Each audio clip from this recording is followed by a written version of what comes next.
Hey, we step back into Zion Lab to do a live stream. This is a recording of that live stream where we interview Daniel Johnston, who is a major in the Air Force, currently stationed at Dover Air Force Base, originally from Idaho, Meridian, Idaho, went to BYU, was involved in their ROTC program there.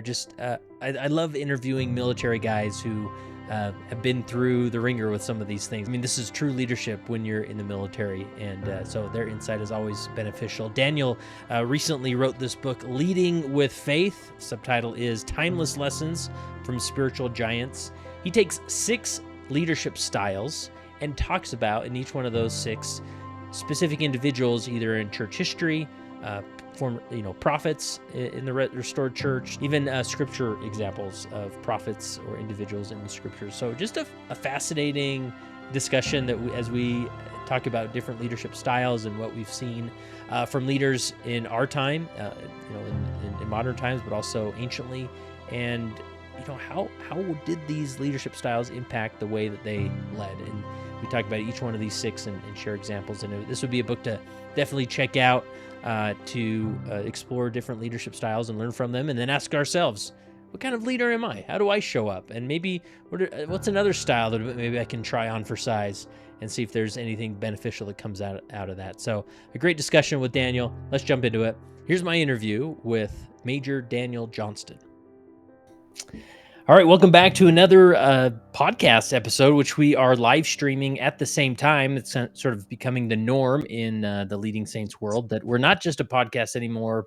We're also a online community. And so a part of that community through Zion Lab, as we call it, we are doing more and more live streams that a lot of those we turn into podcast episodes like this.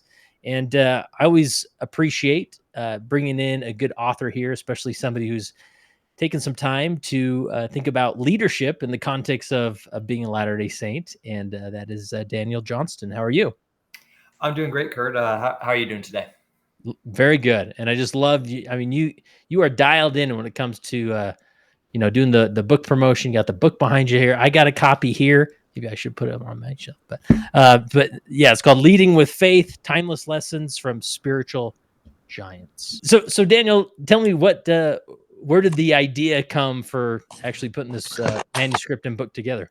So very simply, I'm an officer in the United States Air Force, and when you are an officer, the first thing you're taught is you are a leader first, then you're your job second. So I came in, and as a brand new lieutenant, 24 years old, graduated, I was in charge of over 100 guys who all knew my job better than me. I'm a maintenance officer, so responsible for fixing the aircraft. All of them knew the job of fixing the aircraft better than me. My primary skill set was supposed to be leadership. So I would look to, other officers. I'd look to enlisted leadership. I would look everywhere. It got to the point where I couldn't watch an MCU movie, a Marvel movie, without trying to be like, what can I draw from, Iron Man here or whatever. So I was just really looking out for every avenue I could to see how I could do better at my job. And then one day I realized the Lord has provided some of the greatest examples of leadership in scriptures that I read every day. And the only thing I'm taking from them is spiritual guidance, which is great. We should take spiritual guidance from our scriptures, but there are real life leadership lessons. These are amazing men and women that led with faith, and we should take more. We shouldn't put them in a box that they can only help us on Sundays. So I had some time over my last deployment to Saudi Arabia, and I started putting together some notes, and they came together much quicker than I thought. So there's the book.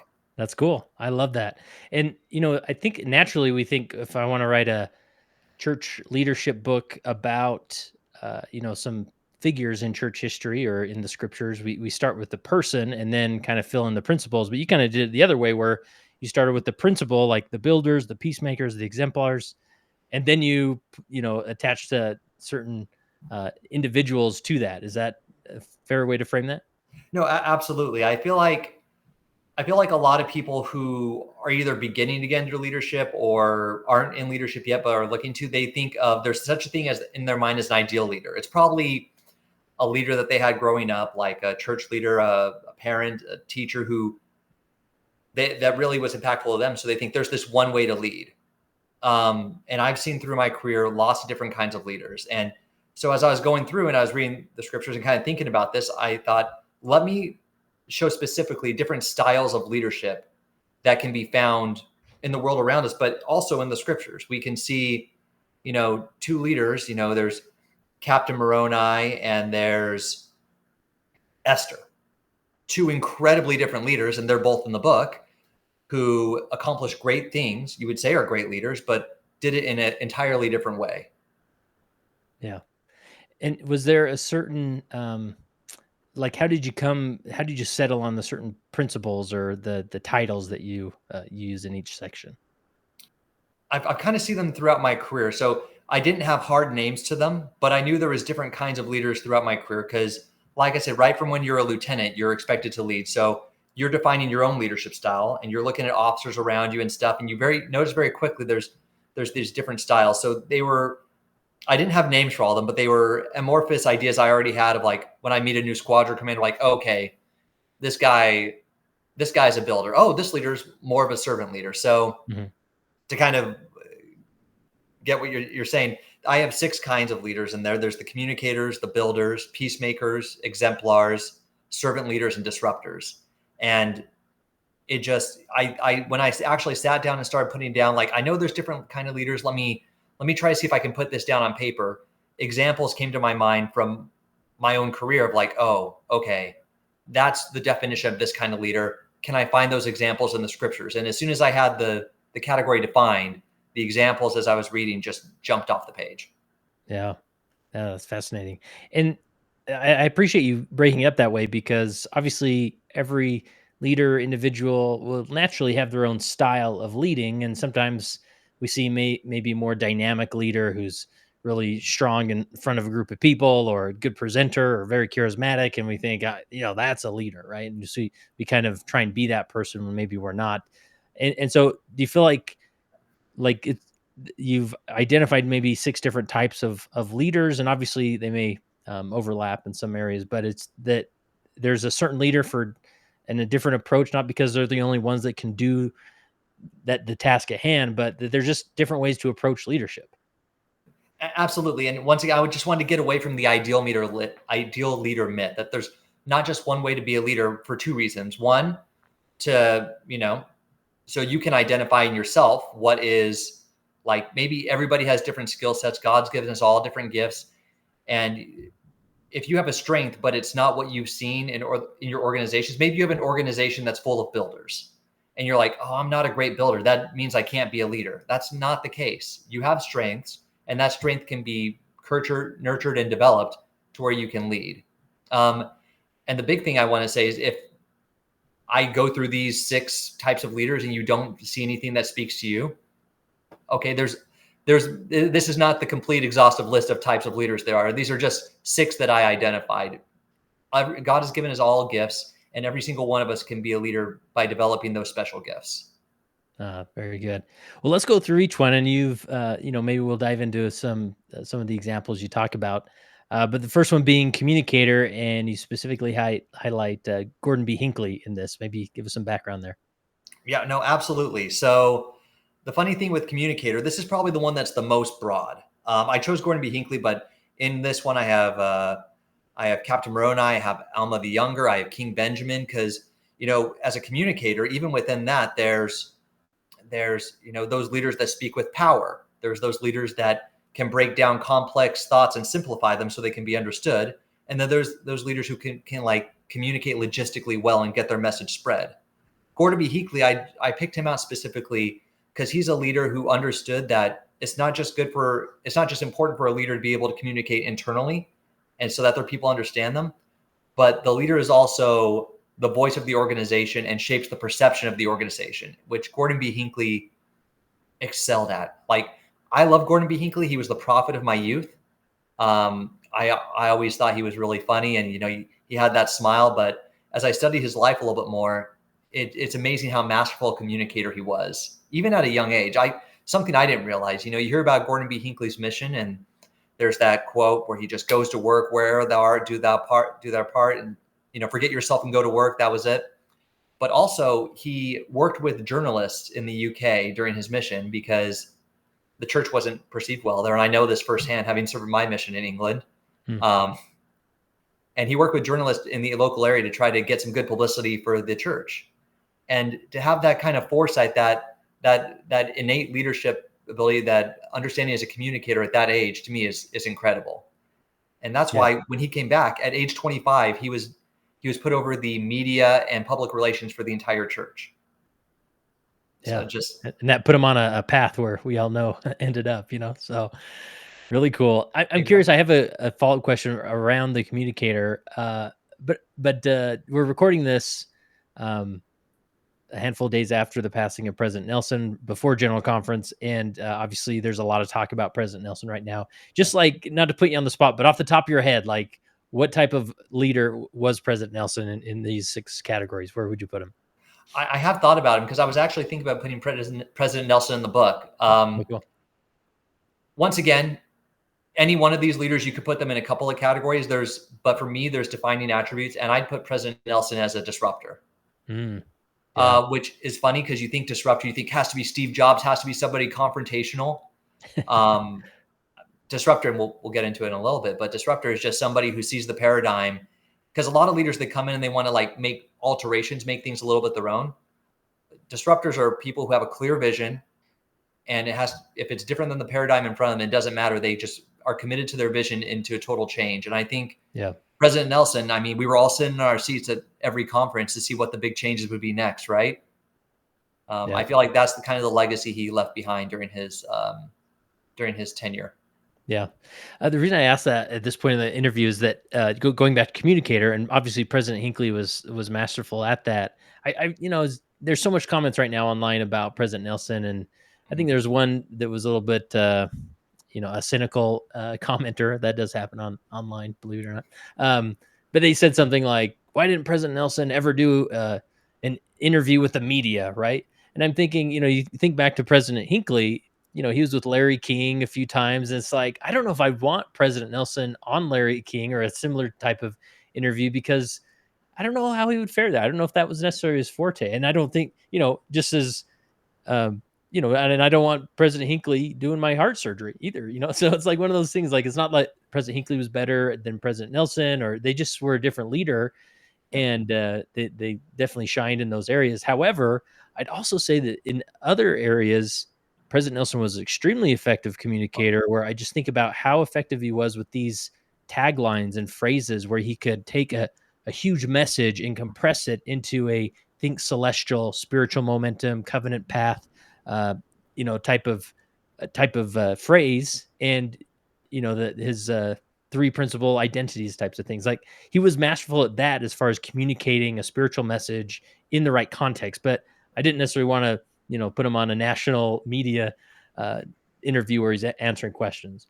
No, it really is amazing how, when we see how the prophets, when their strengths come out, like, maybe we kind of have an idea when they're apostles, but as they become a prophet and we see their strengths as a leader, to see why God has put them in that position at the time. And like you said, Gordon B. Hinckley held press conferences. He went on talk shows. He really was a master communicator.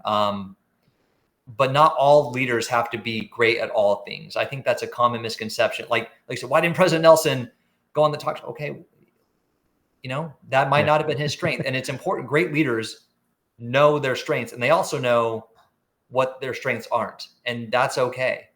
Yeah. I think for somebody to reach a certain level, they have to know what got them there. Yep. Very good. Okay. So, this is, if people aren't thinking of it, they'll slap their forehead when they think of who's the church leader, who is the builder.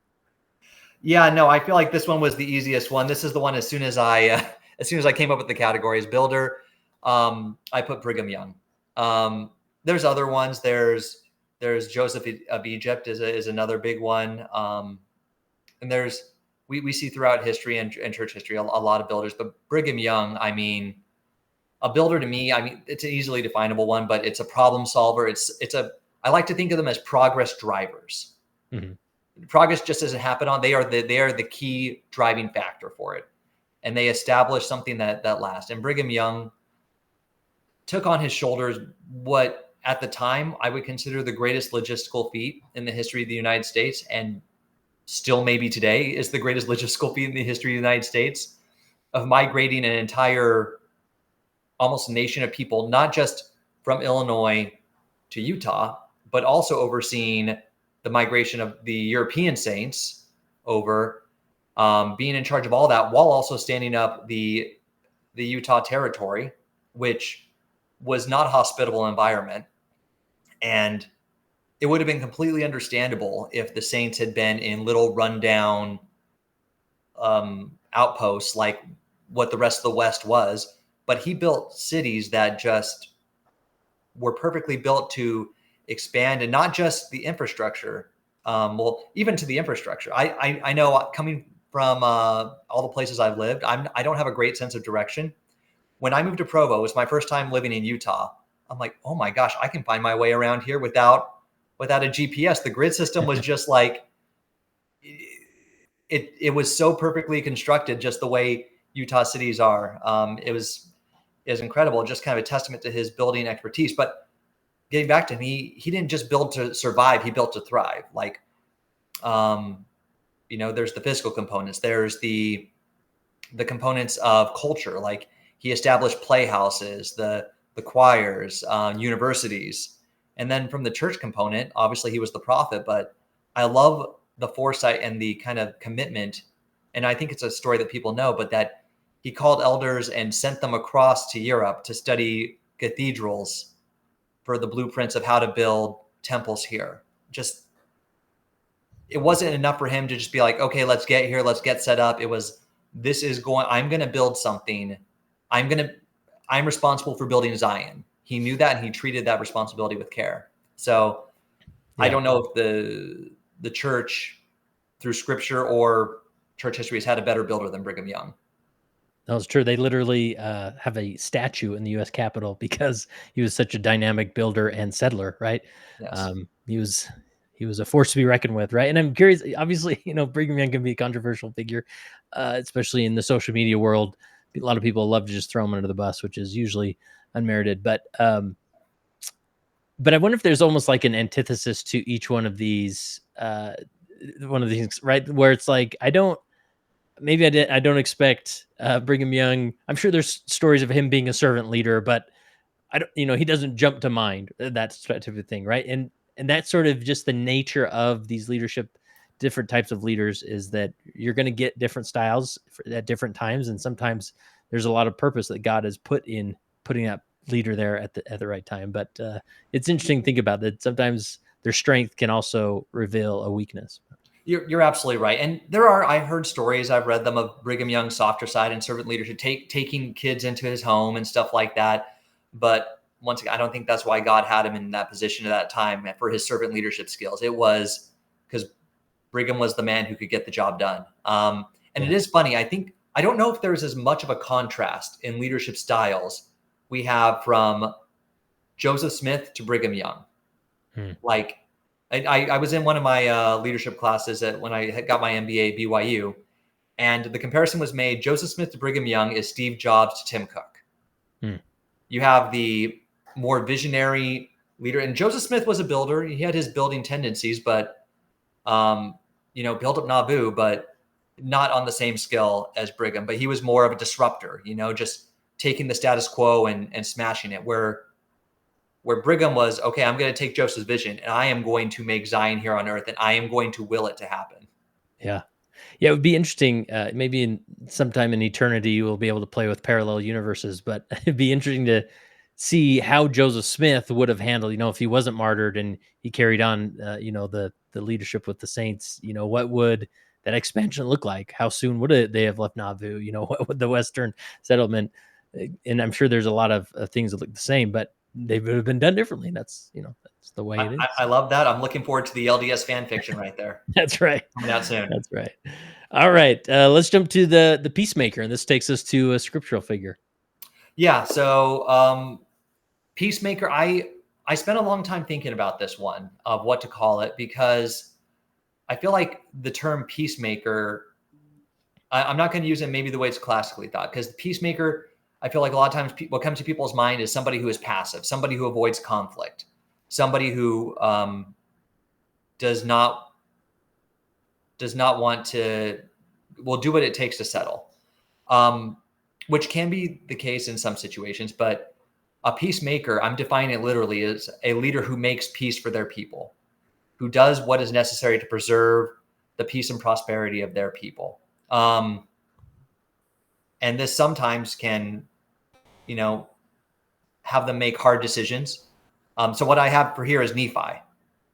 Nephi is somebody who was not afraid to stand up to contention, not afraid to do what it took, but his first instinct was always peace. And I think we see examples of this within his family, and then as the Nephi people grow larger. I mean, the classic example is Laban.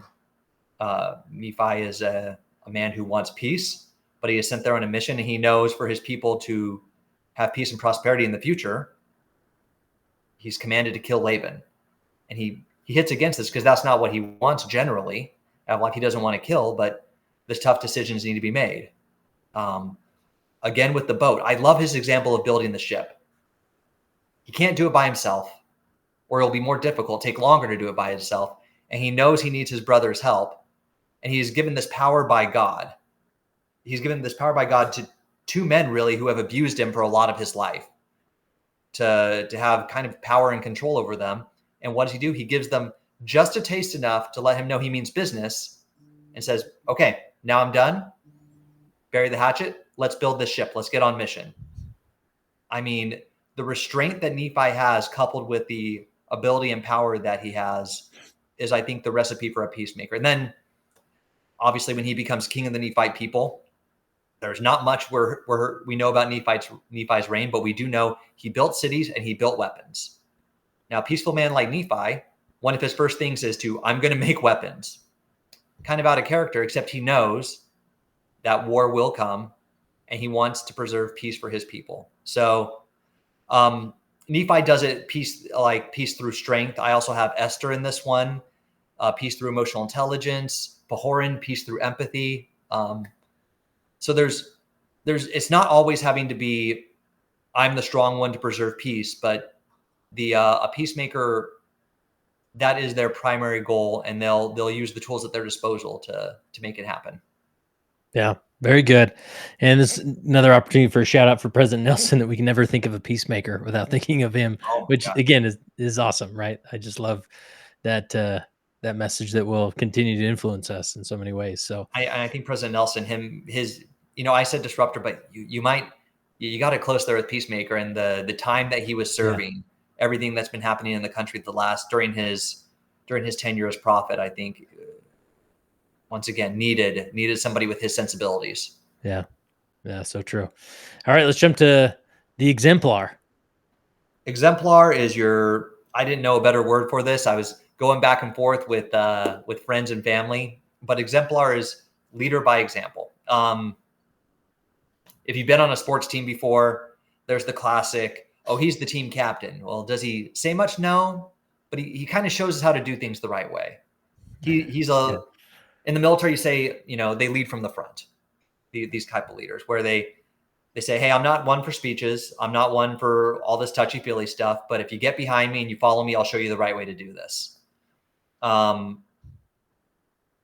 This one was interesting.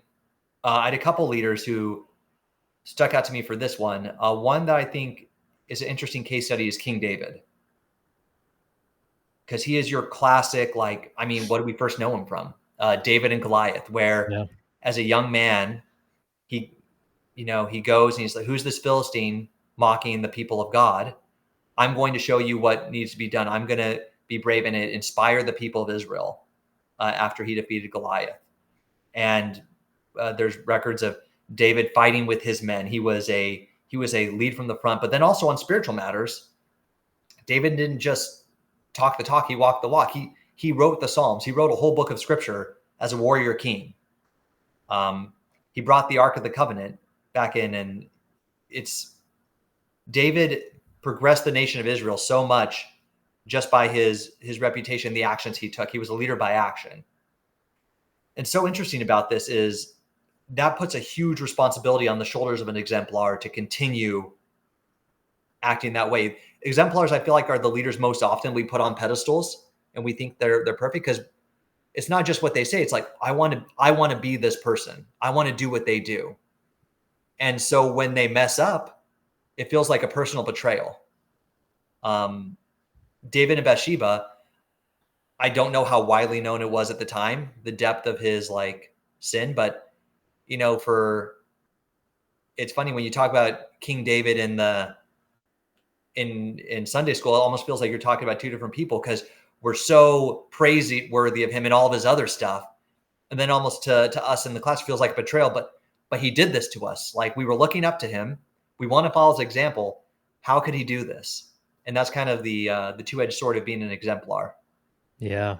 Yeah, that takes my mind. And I don't know if there's any, this thought may fall apart if you, dug in a little bit further, but, there's so often where these leadership attributes that are your strong suit, that they can sometimes lead you to your downfall as well, right?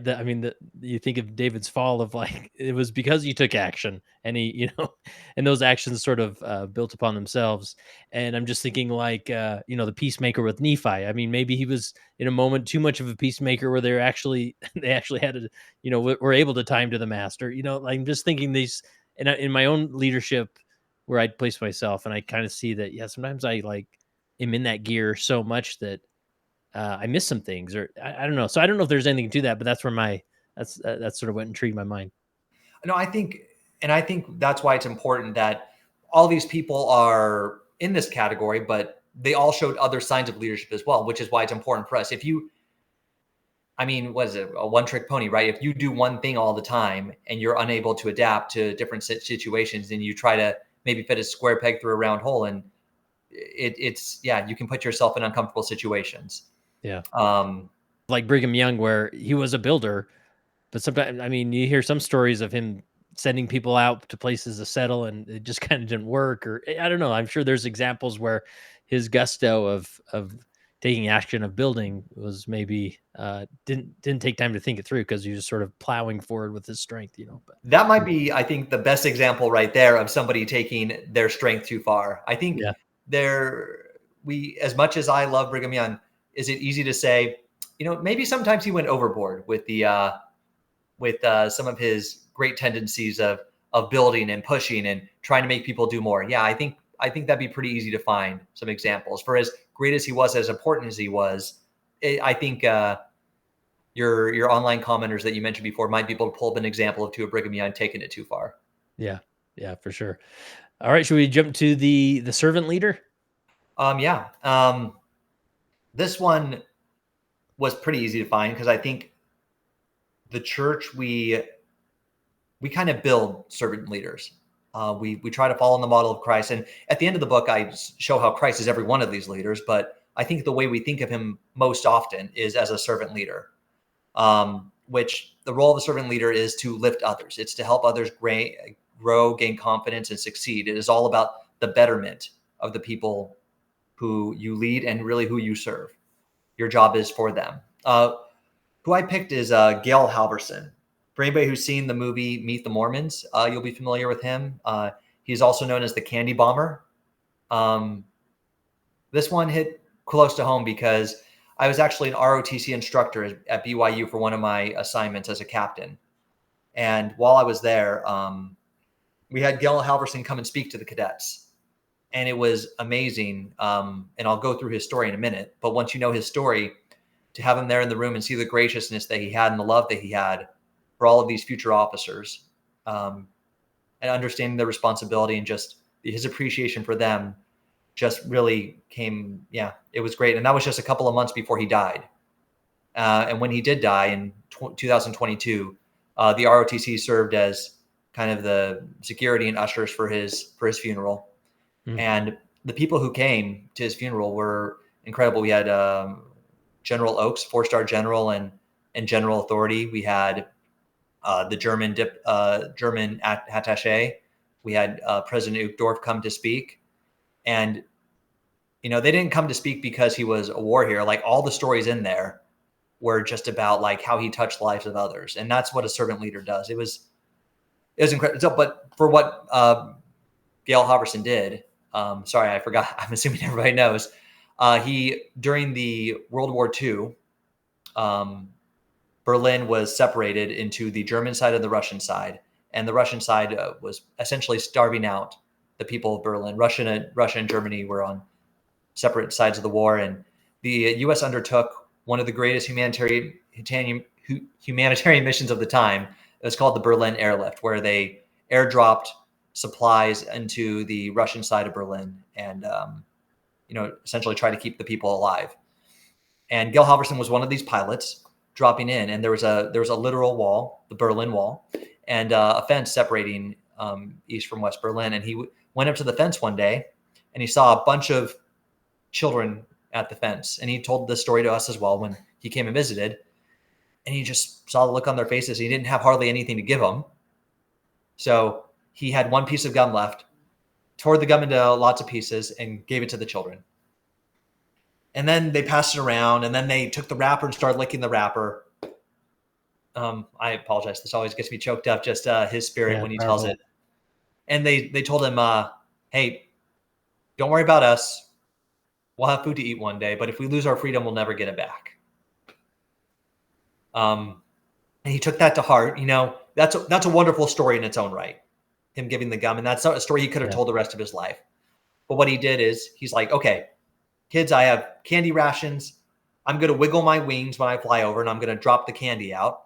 And that's how you'll know it's me when the plane wiggles its wings. And I don't want to belabor it too long because this whole thing isn't about Brother Halverson, but once his superiors understood what was going on, because why is this pilot shaking the aircraft upon landing? It grew and grew and grew until it became Operation Little Vittles, and candy was being sent from all over the world, and Hershey's itself was sending him candy. So he's under this whole operation that, like, years later, when he went to visit Germany, where he has schools named after him, the German chancellor at the time, Angela Merkel, was thanking him because she had been touched by it. So, yeah, servant leader. And I specifically from Brother Halverson, it's the idea that it doesn't take much for a leader to touch the people under them. I know I've had opportunities when I'm in charge of maintenance units, you go and it's the little things. To him, he dropped candy off for kids. I go when I see one of my airmen doing a job, and I go like, hey, what are you doing here? Like, can you explain this job to me you're doing? They take pride in their work. They step back.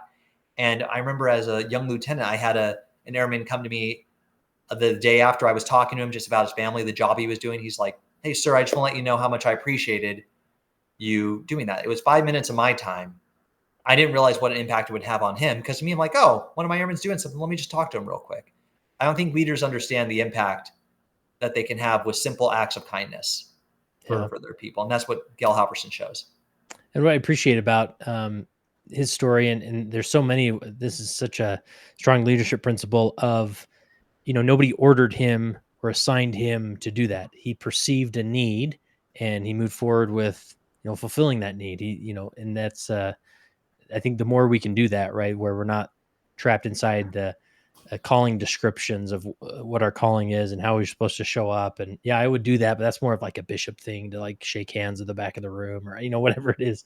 The reality that we can all step in and perceive a need and step up and fulfill that need.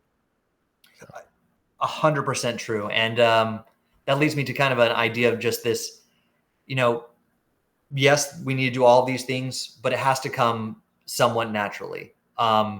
You can't be going through a checklist in your mind. So especially in servant leadership, just follow your instincts to reach out. It's kind of like following the Spirit, right? If you have a good thought, just go and do it. But if you force yourself like, oh, I've been told servant leadership is important, let me go do X. People aren't stupid. They can sniff out disingenuous leadership, whether it's you trying to put on the face of being a servant leader because you think that's what you're supposed to do, or you trying to be a builder because that's what you've been told you should be. People sniff it out, and it becomes so clear so quickly that you are not being true to who you are. Yeah, love it. The other ones you feature in this chapter is Ammon, which that's one's like obvious. Yes. Once you mentioned that. Ammon, Emma Smith, and then Colonel Halverson, and then Heber J. Grant. A name that came to my mind is, I was so impressed after I read the two biographies of Spencer W. Kimball, just what a, like, in the simplest moments of the, of him showing up and being that servant, regardless of his title, and, the famous airport experience of him holding the child while the mother's figuring things out. I mean, there's story upon story that, man, his Christ-like approach to just the simplest of interactions was so impressive to me. So I good love that. stuff. I haven't read as much about Spencer W. Kimball. I did for specifically what the chapter I put him in, but I need to dig more into that. Oh, so he's in the book, just not that section. Yes. Oh, it brings us to the disruptors here, right? Yes. So, a disruptor is somebody who is not deterred by the status quo, who has a very clear vision. They don't want to tinker around the edges. They want to make big lasting change. They need to have the vision and commitment to hold to that vision. In this chapter, I have Spencer W. Kimball, not for the entirety of his leadership, but I felt like it was important to address how big of a change the bringing the priesthood to all worthy members, all worthy men was, and how much courage that actually took. That was a policy that had gone all the way back to, some people say Joseph Smith, some people say Brigham Young, but you're going over 100+ years and you're saying, yeah, no more. And so I have him in there for that. I also have Joseph Smith. I have Paul, who I was going to highlight here. Uh-huh. So, and Paul's similar, I would say, Spencer W. Kimball, where, first off, the radical change he had as soon as he got a clear vision. I mean, going from Saul to Paul, like, when you put that in real, like, what that would actually really mean in your life, that radical kind of change of just abandoning everything you had worked your entire life for and doing a 180, and not just doing that change, but then becoming a vocal, like, proponent of that, is kind of an insane and admirable quality, and something that I think shows how much of a disruptor he could be even within his own life. Yeah, so true. But then preaching the gospel to the Gentiles, there's a famous conflict that he has with Peter in the scriptures. Yeah. Peter, the chief apostle, a man at the right hand of Jesus. Paul, who had never met Jesus in the flesh, he had seen him in his vision. But, I'd have to think that's intimidating. I have to think, like, as a follower of Christ, he looks up to Peter. And yet, as he understands it, like, these people are accepting Christ, the Gentiles, and Peter's refusing to eat with them because, according to the law, they are not worthy. I believe it was the law of circumcision. It was just, you couldn't be eating with them because they were uncircumcised. Mm-hmm. And lesser leaders would have been like, you know what? I'm not going to ruffle feathers. Peter's kind of a big deal. I'm just going to do my own. He's like, no, he publicly rebukes Peter because the vision of what he has for the gospel of Christ doesn't have any room for that. And so it was important enough for him in the moment to do that and then preach that gospel throughout. And I think people don't realize a lot of time within the church how much of Christianity is really shaped by the teachings of Paul. Like, a lot of the scriptures which we quote in the New Testament, most of them are Paul's epistles. Yeah. Yeah. Very true. I just love, of course there's no, like, perfect, like, descriptors of leadership's going to fit everybody or whatever. But I appreciate someone who's like, let's just take these 6 and see, where this leads us. And I think everybody could sort of look at these. Like, I'm thinking I'm maybe more of a disruptor type of leader. Obviously I started, leading saints and doing what we're doing right now to disrupt the culture and disrupt the thinking patterns and hopefully get people to think differently about different concepts. Right. I'm curious, like, what you would say, like, just to the average church leader who's, like, looking at this. I mean, is it important for them to identify the type of leader they are or the type of leader they want to be, or what would you say? I would say yes. I think for you to grow in any capacity, you need honest self-assessment. And if you don't want to do it by what Daniel Johnston's leadership categories are, that's fine. But I think you need to understand who you are before you can grow. Because if you understand your own strengths, you can develop them. It's the principle of the talents, right? God gave 3 men talents, and some men, bury them away and just kind of are fine with who they want to be. But if we believe in the idea of internal progression. You need to understand what your strengths are to continue to grow them, so you're not just hitting yourself against the brick wall of not growing because you don't know who you are. And the idea that none of these leadership categories in my mind are any better or worse than the other. I like to think of it as like the analogy of somebody who's making a pizza. You have the same basic ingredients. All leadership is the same basic ingredients. You got dough, you got sauce, you got toppings, cheese. Some choose to make a deep dish. Some choose to make thin crust Italian pizza. And some choose to make the best pizza I've ever had, which is Barro's Buffalo Chicken Pizza in Phoenix, Arizona. Wow. All right. There's a shout out. There you go. There's a plug. Put it on my list. But yeah, until you know what your natural strengths are, what your spiritual gifts are, it's going to be difficult for you to grow and to develop and get better. That's the whole idea of why it's more than just a passing curiosity of, oh, okay, that's cool. That's who I am. It's like, no, you gotta know who you are so you can test yourself. You can grow yourself. Yeah. Yeah. It's powerful. And I'm just thinking, there's a great book I love called The Alter Ego Effect. And the author talks about this dynamic of a way to like bring out the best parts of yourself is actually to step into a different mindset or alter ego, right? And even when it maybe feels a little awkward, it's amazing and it's not about like posing or pretending like you're something you're not, but it's sort of like, I'm going to show up this week as if I was Brigham Young. Like, how would Brigham Young approach my ward, right? As a builder, or just with his intricacies and personality. And what happens is you start to discover parts of your own personal approaches and styles that maybe you've been dampering for a while. And so it might be an interesting exercise for not only people to discover or to think about, what one of these 6 types of leaders am I, but maybe this Sunday I'm going to try to be like every part the peacemaker that I can be. And how would I show up in my ward and my quorum and my relief society if I was the peacemaker, right? And I think you'll discover things as you sort of take that exercise on. Oh, absolutely. And I think, let's say you've been taught your whole life the way to lead is to be a great communicator. And that's what you try to do. And you put all your effort into that. Maybe that's not your natural. Try these different things. And then all of a sudden you discover, wow, I have a lot of skill as a servant leader that I didn't really know before, because I never identified that as a path. So yeah, I think there's a lot of goodness in testing yourself and trying different things that maybe you have before. So Daniel, I got to ask, what kind of leader are you? It's changed. It's changed over the years, which I think is that's another dynamic that can happen, right? It can change, right? I consider myself more of a servant leader and peacemaker. Cool. I've developed more as a communicator. I've developed as a builder, but my natural inclination is to put the people under me in the positions to grow and to create peace for my organization. That's where I've gotten my best results, and that's where I've gotten my best feedback. Because I've tried, like to what you say, I looked at other leaders like, let me try to do it like them.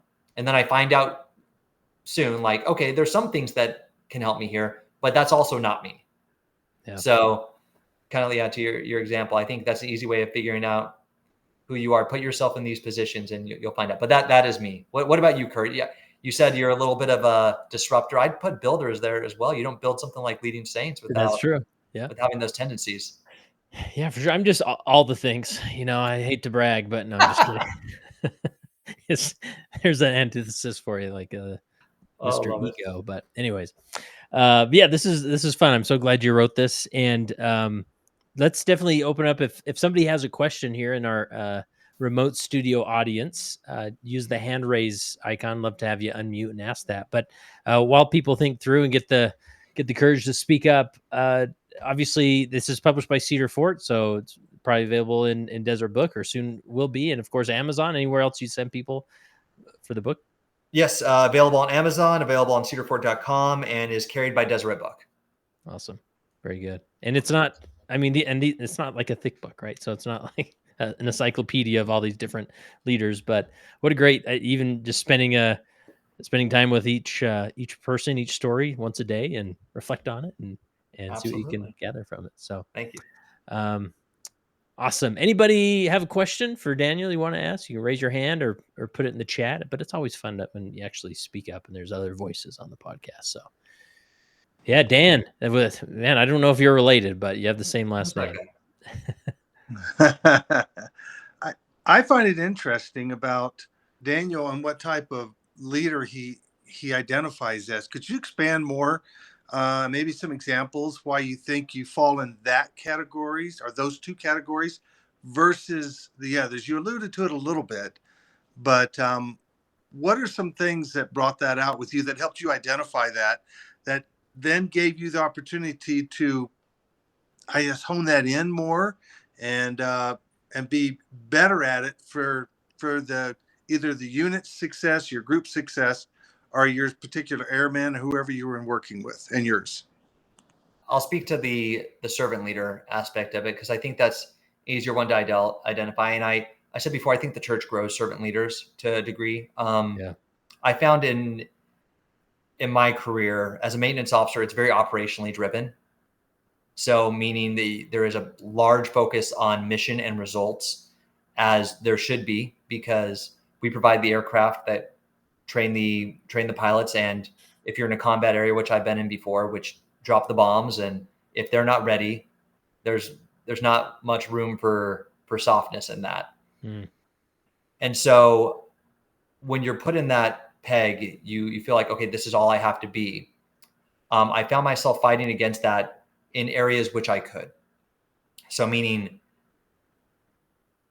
hey, like if something goes wrong, I don't want to put our guys on 12s. I want to put them in position to get rest, to get back. And maybe, so I found myself within the system, within the constraints, working with commanders to do things that would better help the people. Cause my philosophy was, if you put the people in good positions to succeed, you will get better results, which goes against the natural inclination a lot of times of a career field like aircraft maintenance, because there's just so little room for error and there's so little room for kindness.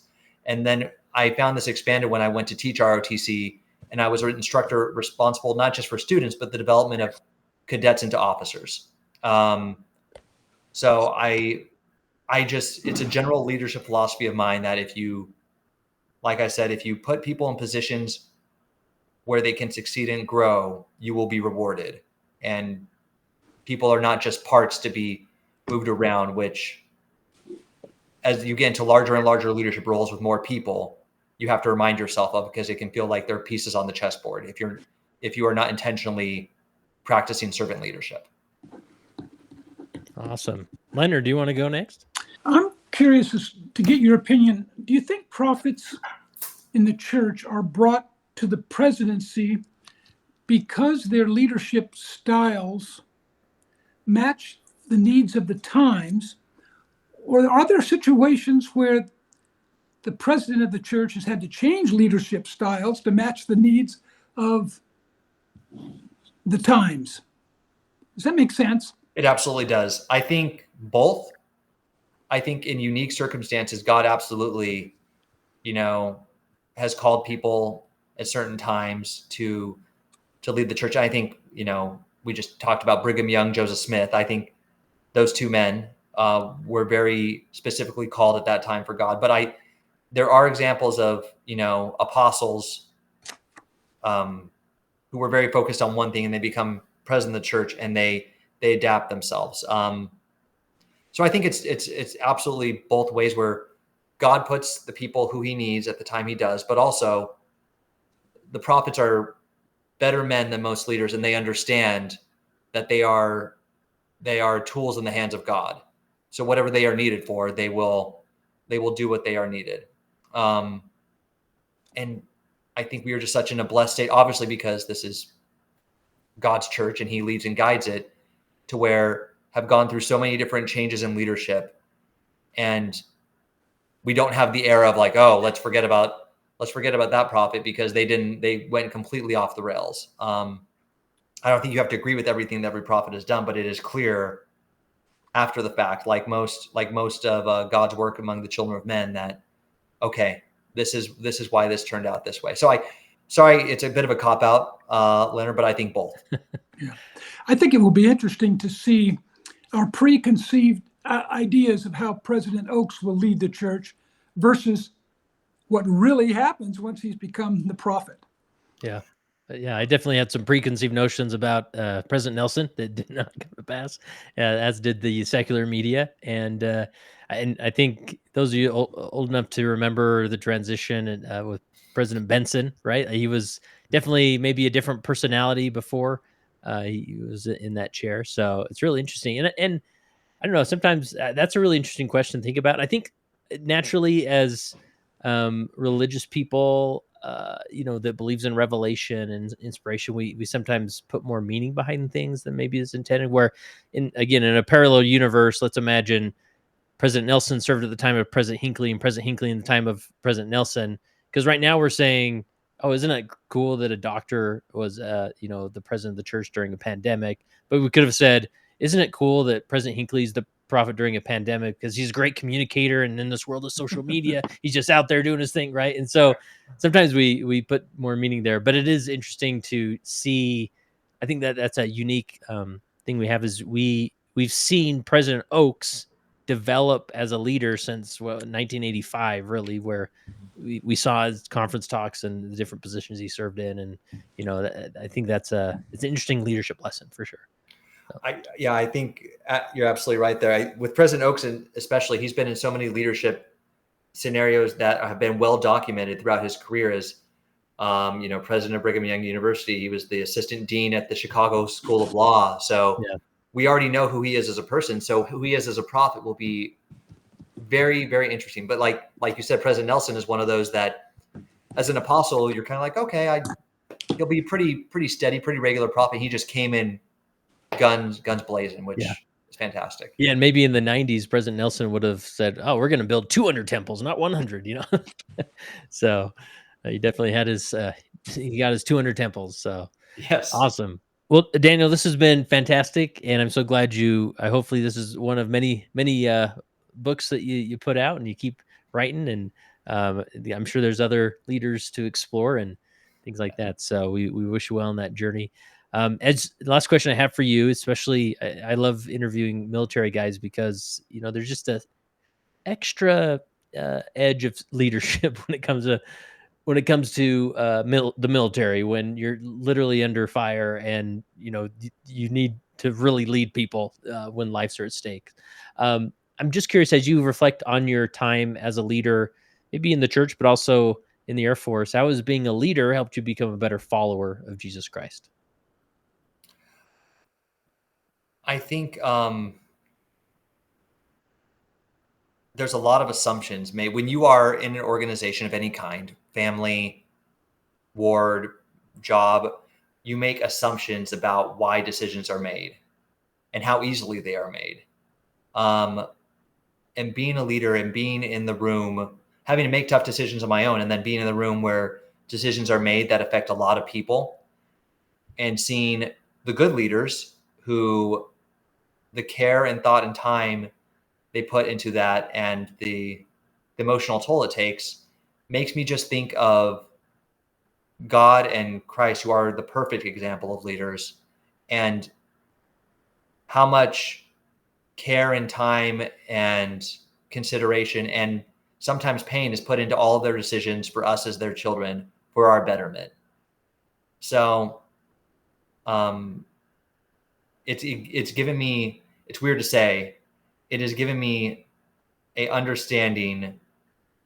understanding than I would have had before of maybe just God's relationship with us and more patience with trials as they come, because I understand, okay, this has been put here before me. There's an opportunity for me to grow. How do I not waste this opportunity that God has given me? Because obviously I believe he's in control.